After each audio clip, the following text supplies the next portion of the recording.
Are you after a new camera bag but don't want to break the bank account? Well, the new OneMo 2 from PGYTECH improves on what was already an incredibly versatile and super affordable camera bag. Lucky for me, I got my hands on this bag a couple of days before I left for my recent trip to Japan. PGYTECH did send me this bag purely for me to test out. I obviously had no obligation to take it away with me, but this is a really exciting bag that I wanted to try out for myself. So for the past month or so, I've really been putting this bag to the test. I've taken it out in heavy snow. I've carried multiple different camera configurations and video setups. So when we're looking at how this bag stacks up for photographers, videographers, all the important features, safe to say I've got you covered. Now I have broken this video up into different segments. If you want to jump ahead, also go through how I packed this bag with all kinds of different setups when I was in Japan. If you want to check it out for yourself or purchase it, I will also pop the links down below. Let's jump in. Even at 25 liters, this bag for most people is surely going to fit everything you need. If you think maybe not, well, it even extends to carry up to 33 liters with this front compartment. Still not enough? Well, it actually comes with this shoulder bag that you can carry separately, which will add up to a further 5 liters. The shoulder bag can be carried around your waist, which is actually great for run and gun shooting or off the shoulder. Perfect for when you want a smaller pack and want to leave the full backpack behind. Still not enough space for you? Don't worry, this bag actually also comes in a 35 liter version that when you open up this front section, it actually turns into a whopping 45 liter bag. So regardless of how much gear you have, safe to say these backpacks should have you covered. Looking at the pricing, I don't have the exact number in front of me at the moment, but I believe it will be just over 200 USD. So this is an incredibly affordable backpack when you consider the endless features with it. That includes the shoulder bag that you get with it. So you're getting far, far more than a lot of other bags out there that can cost you far more. Looking at the features on the outside of this bag, firstly, I think the design is great, simple but slick and clean in this black version. The 25 liter also has a camo type option if you're into that. You have both a removable waist and sternum strap, essential for me when you load up this thing nice and heavy. On the shoulder straps themselves, we even have plenty of features. A zip pocket, perfect for your phone, or even camera accessories like tripod plates and clips. We also have these loops designed for things like lens caps, a great feature from the original OneMo. If you're like me and tend to throw your lens caps off at the start of the day and forget about them, don't worry, you can also store other things here as well. Plus your PGY camera clip or Peak Design capture clip fit neatly on these straps here as well. And you also have these load adjusting straps at the top to make sure your bag is sitting just right. The straps themselves hug you nicely with a comfortable S shape, and the back of the bag is super ventilated and well padded. On the back we also have this luggage pass, which I used frequently in Japan. Another handy feature to note when traveling with this bag is the anti-theft YKK zipper pulls. To me, these are just hard enough to undo that would stop someone quickly accessing your bag if you're wearing it or if it's stored away in luggage compartments, but not annoying enough that make it too difficult when you actually want to access your stuff. Of course, for extra safety, if you are using the shoulder bag inside the backpack, this makes your gear even harder for someone to quickly reach in and grab. On the outside, you'll notice we have a number of different access points, 2 main ones on the side here, plus a small outer pocket on the other side here for flat items or something you want quick access to, like your AirPods. Under this one, you also have the water bottle / tripod pouch that pulls out or sits nicely flat when it's not in use, and a strap above this to secure your tripod or whatever else you store here. The 2 main openings on the other side open straight into the bag itself, giving you 2 quick access points for your camera, lenses, or whatever else. These both also have their own little pockets inside the opening as well, both super useful. Perhaps one of my favorite features of this bag is the one on the lower door, literally having 3 battery pockets and a simple system to show you whether they are charged or empty. Smart and an incredibly useful design. We also have one at the top with the zip, perfect for storing things like memory cards or any other items that you want to keep safe and remember where you left them. Again, if you are worried about theft, feed the zipper through the pulls once you're finished grabbing your gear for an extra layer of protection. At 25 liters, obviously this isn't the largest backpack out there, but for the size, geez, can you fit a lot of gear in here. Again, if you're carrying a few extra items, boom, now it's 33 liters. Inside the front pocket, we also have a few extra pockets for hiding things away.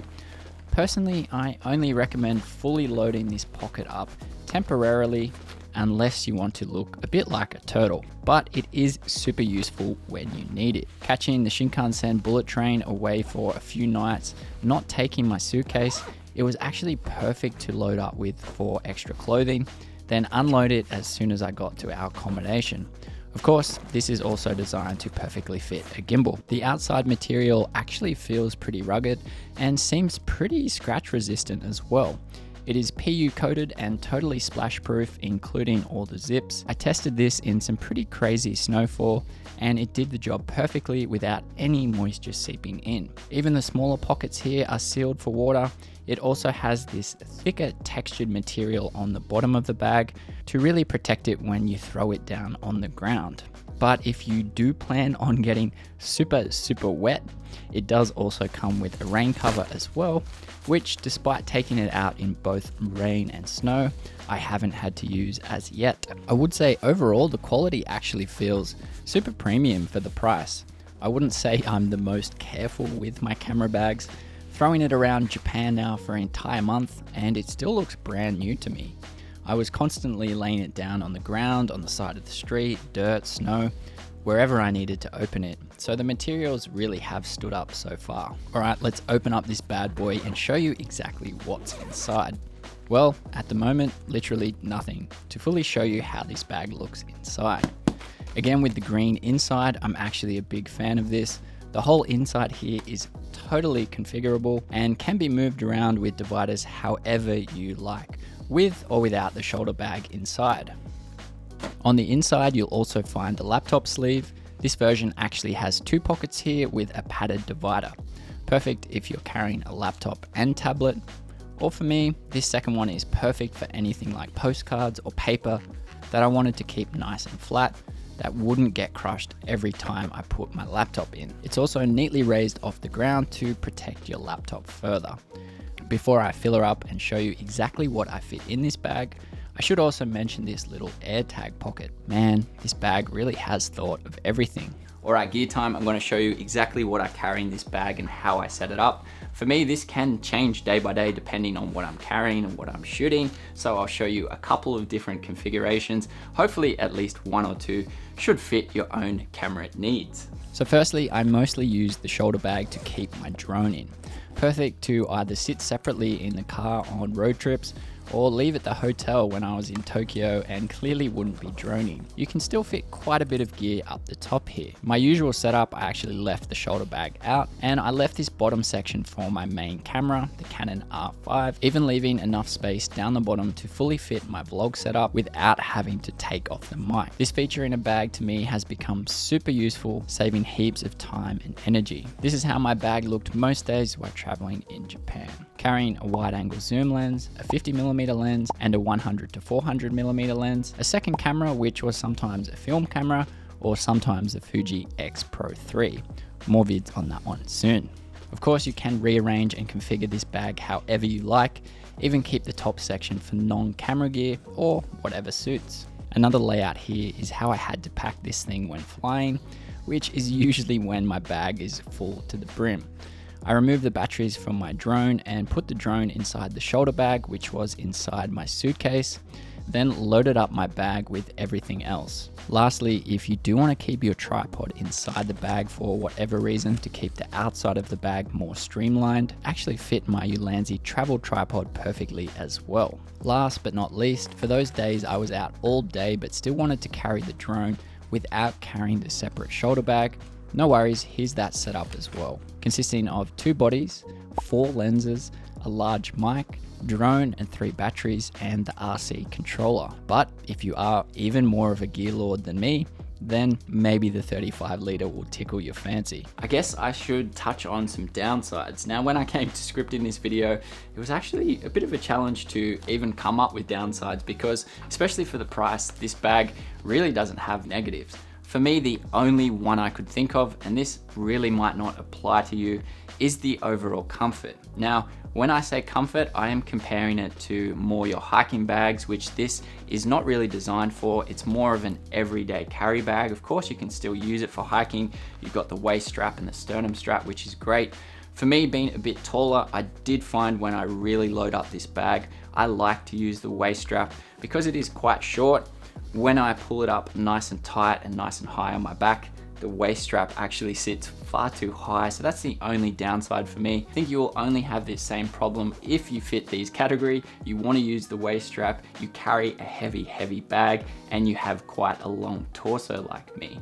That in mind though, if you fit these three categories, I would probably opt for the 35 liter. It is a bit longer in length, so you probably won't have the same issue with the waist strap, but it was the only slight negative that I could come up with. So my conclusion, and who is this bag for? Should you buy it? For the price point, this is an amazing backpack that I think will really suit the needs of most people out there. If you have the original OneMo, should you upgrade to the 2? Well, to me, that probably depends on how your original bag's looking. If you've really thrashed it and you're due for an upgrade, I would definitely consider the 2. If it's still in good condition, there is some improvements in the 2, but maybe not enough for you to make the jump. If you're brand new to PGYTECH bags and you're considering which one to get, even if it does cost you a little bit more, or if the original one's on sale, I would probably still go for the 2, just for a few improvements there that have been made to this bag. All right, thanks so much for watching. Remember, if you do want to check out or purchase the bag for yourself,